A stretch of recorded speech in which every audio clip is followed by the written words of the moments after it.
So I kind of just want to talk about what gaming means for me. And I've been thinking about this a lot lately because everyone seems to have their own reasoning for gaming, especially for like myself. I'm in my 30s, and there's a lot of division between people in their 30s. You're either still playing games or you kind of grow out of it or against it or whatever. But other people, it's like they say it's an escape, right? It's escapism. It's a way to de-stress. And I used to think that was the case for me, but I've had to think about it, and ultimately what gaming provides me isn't an escape, but a sense of adventure, a sense of being able to vicariously connect with a character so different from yourself in a world that is, so deep in lore and different characters and arcs. And I'll give an example of, well, one of my favorite games, right? So I'm a big fan of Oddworld. It's so rich in its world building and characters, and it's such a unique world. So for me, I don't really get the itch to play a game these days for gameplay. I don't have an itch to like I've got to play the game just to solve that puzzle or whatever. But like when I get the urge to play a game, it's usually to connect with that world. Like I want to get lost in the kind of aura of that world. Like with Oddworld, it's kind of like it's so alien and out there, and it has its own charm, and the characters, and they're all so endearing and unique. And then on the flip side of that, like for example, if I get the itch to play Metal Gear Solid, it's not for the gameplay elements, so to speak. It's more for like the batshit bonkers storylines and kind of vicariously be in Snake. I play those games and you are Snake. And yes, the stealth mechanics are fun, and I want to get like 100%, like a good stealth score, and take down all the enemies without getting any alert statuses. But that just adds to the concept of who Snake is. When I'm playing, I'm vicariously picturing myself, I am Snake, because I'm so immersed in that world and that storyline and the events in the game. So for me, it is really about storytelling. And a lot of games I play, I really like some of the humor in them and the storytelling and elements, where the world is going in that game, what's happening, the arc of the characters.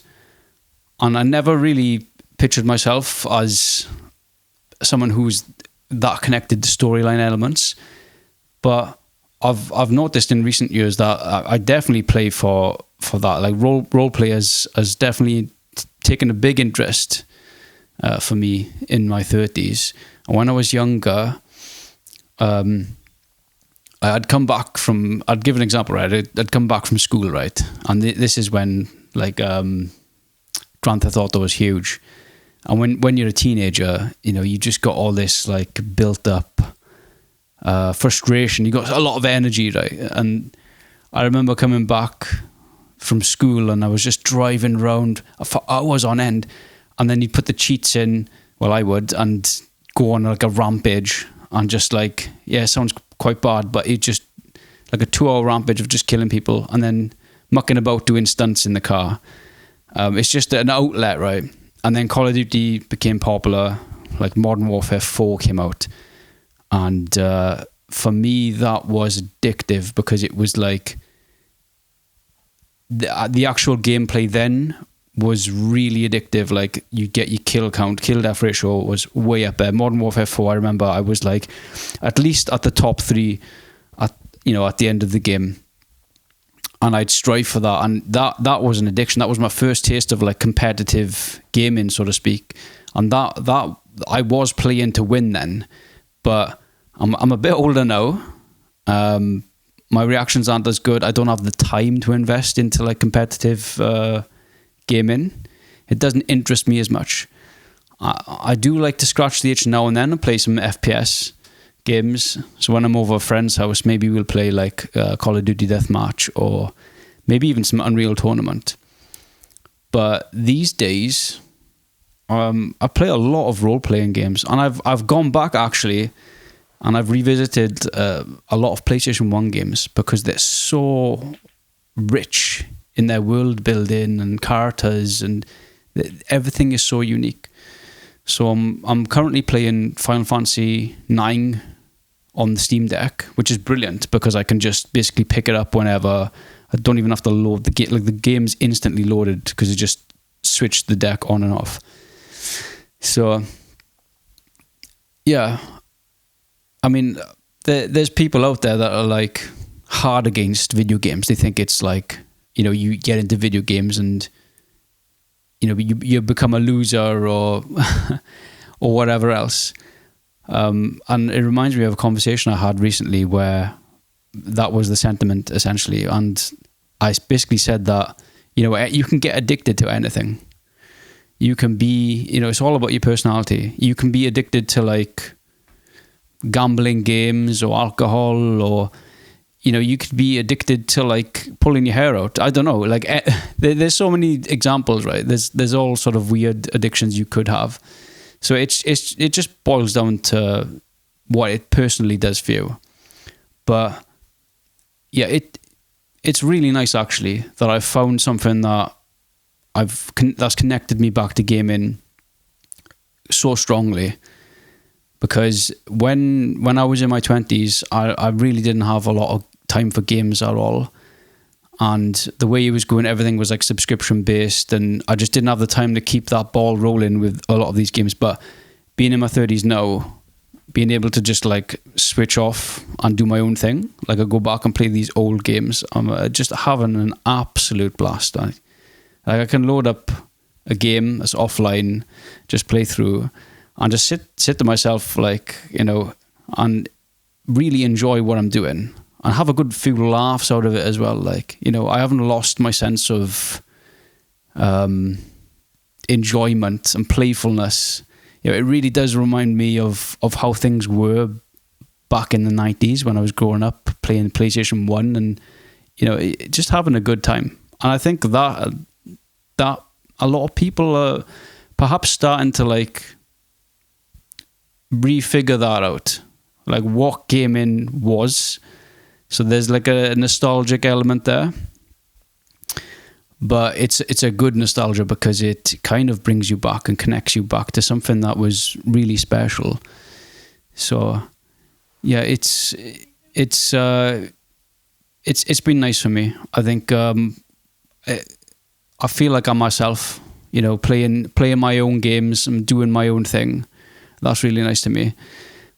I've had time in my life now to do the rat race and get a career, get a home, get a family, you know, and it's one of them things that I've rediscovered after pursuing being an adult for so long.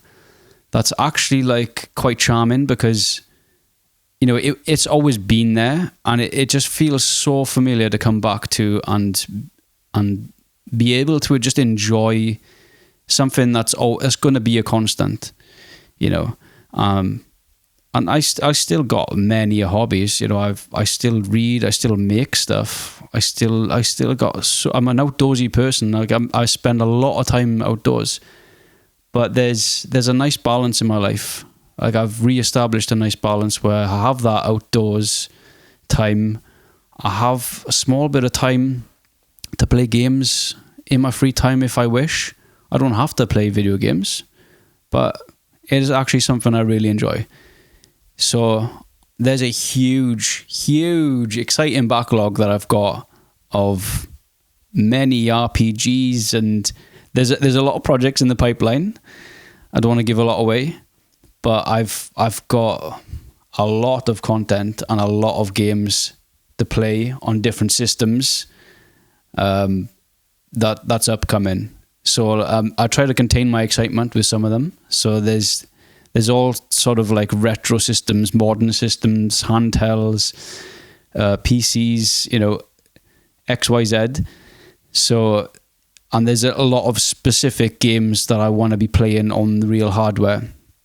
So yeah, it all ties in. It all comes full circle, because when I was younger, I can only really think about this in retrospective, because everything that I have achieved in my adult life is pretty much because of games. Like, I'm a software engineer as a profession, but essentially what spurred me in that direction is games.